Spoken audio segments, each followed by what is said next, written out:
Hey everybody, welcome back to It's a Metal Thing. This is part 3, the final part of the pallet table. Got some polishing issues, but it is what it is. Let's do it.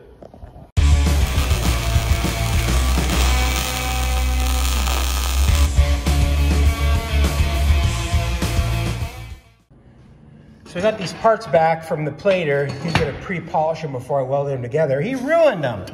He just like totally rounded off. You know, I've spent all this time trying to keep this stuff crisp and nice, and he's in here with this belt, his grease wheel, and he's like jacking them up. There's big like waves in here. I don't know. See, that's the problem. You get new people. Plating shops are closing. It's hard to get good people that know what they're doing and want the quality that you want. So I told the designer, I said, man, he ruined these things. I guess they're gonna be dark oxidized, at least 4 of them.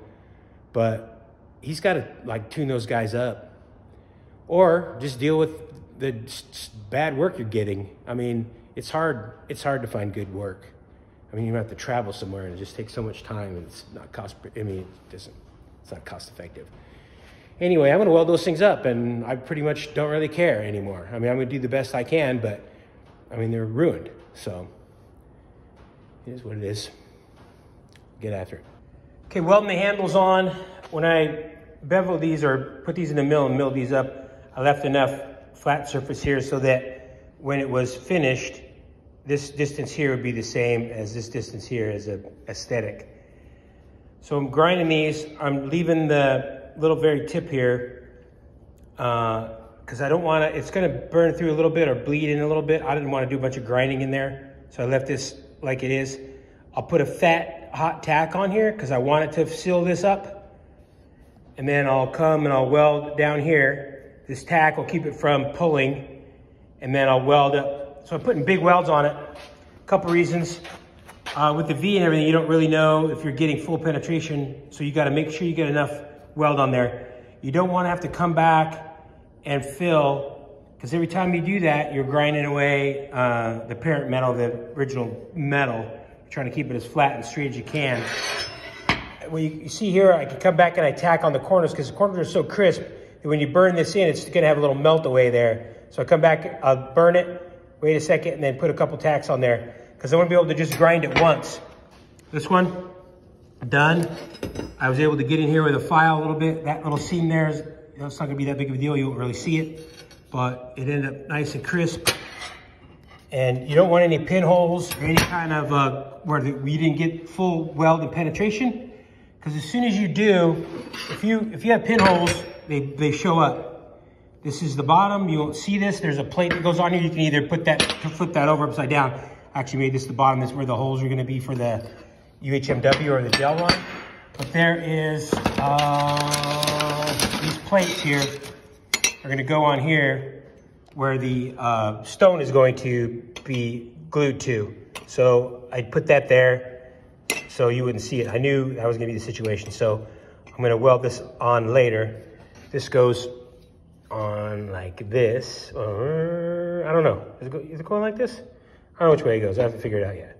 It goes, anyway. So it'll go like that on top. It'll be the same situation where I grind 3 sides. I don't wanna weld the inside. I didn't want to weld the inside on this, but you can see how much it bled through just with that tack. So I'll come back and I'll be able to file that out. So, all right, now I'm moving on from this end to this end.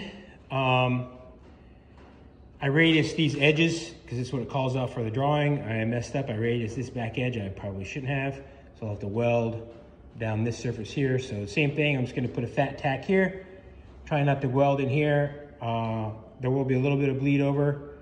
I'll tack here, it's squared up now. I'll run this weld here, and then I'll fill this in. It worked really good on these. These are all square and straight. They didn't pull at all. So hopefully the same thing on this. My only concern now is, you know, this is gonna be, you know, tilting this way, left and right, to make sure that it's still plumb and straight. This edge has been buffed up, and so it's not super crisp anymore.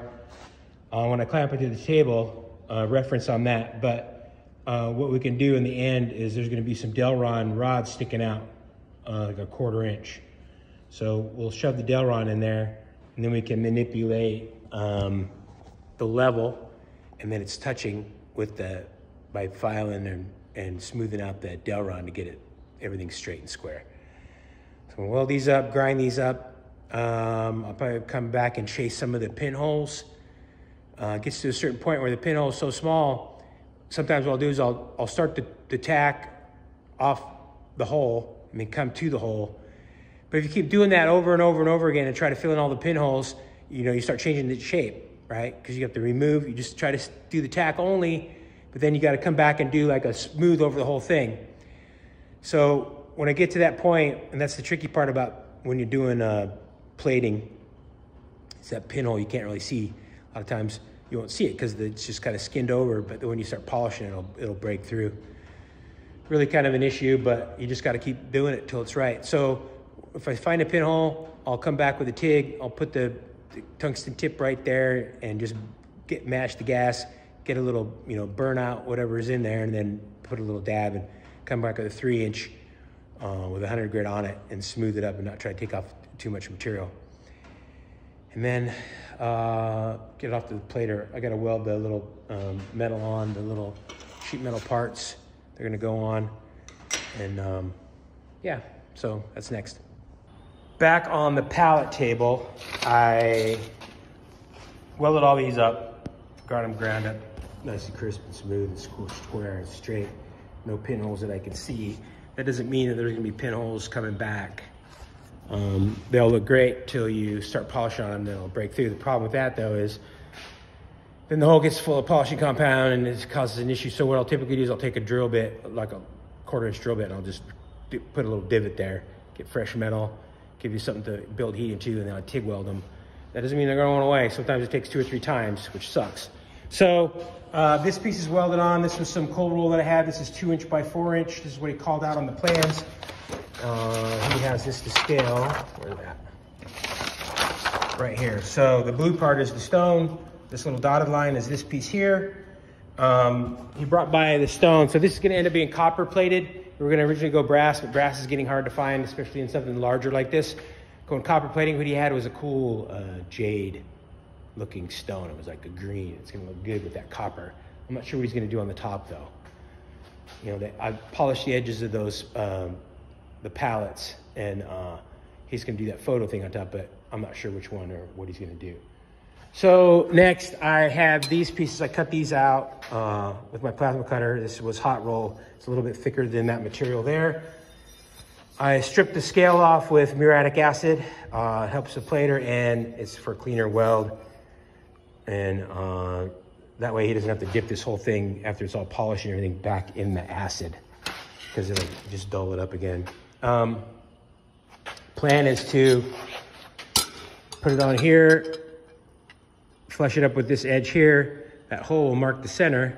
I'll plug weld that, and then that way I'll be able to manipulate it side to side or whatever. Not so much front to back, but side to side to make sure it's level.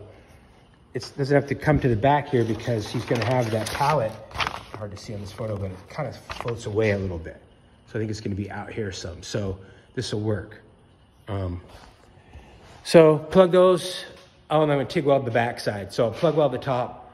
I'll level it up. I'll put 2 TIG welds on the back, just sanitary. The MIG would be fine, but it just looks better. It's just a few more minutes, not that big of a deal. So that's what I'm gonna do next.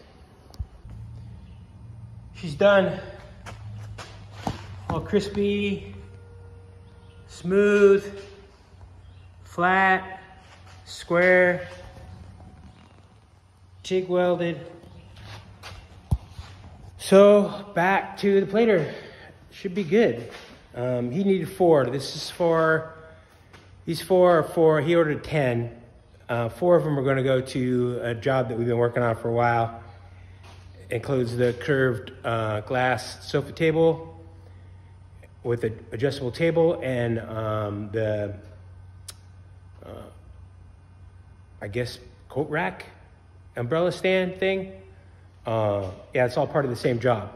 So you should be coming and getting these today, and then I'll work on those, finishing those up so I can get paid. I need to get paid. I need to get going on these too. These are a whole nother situation for a different job. All right, so when they're finished, I'll try to get some photos or something. It's hard because, you know, the designer, once it goes away, it's hard to get it back.